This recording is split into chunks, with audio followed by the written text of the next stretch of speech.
बिस्मिल्लाहिर्रहमानिर्रहीम। अस्सलामु अलैकुम वरहमतुल्लाहि वबरकातुहू।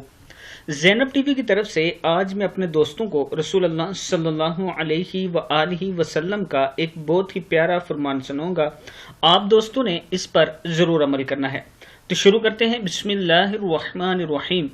रसूलुल्लाह सल्लल्लाहु अलैहि वआलिहि वसल्लम ने इरशाद फरमाया, ए आयशा, अल्लाह ताला आसानी करने वाले और नरमी को पसंद करते हैं। वो नरमी की वजह से इतनी चीज़ें अता फरमाते हैं जो सख्ती या किसी और वजह से अता नहीं फरमाते। फिर सुन लें, ए आयशा, अल्लाह ताला आसानी करने वाले और नरमी को पसंद करते हैं। वो नरमी की वजह से इतनी चीज़ें अता फरमाते हैं जो सख्ती या किसी और वजह से नहीं फरमाते। मैं अपने दोस्तों से गुजारिश करूंगा कि अपने लहजों में नरमी पैदा करें और इस हदीस पर आपने ज़रूर अमल करना है। इस वीडियो को भी आप दोस्तों ने आगे ज़रूर शेयर करना है और चैनल को ज़रूर सब्सक्राइब करना है। अस्सलामु अलैकुम वरहमतुल्लाहि वबरकातुहू।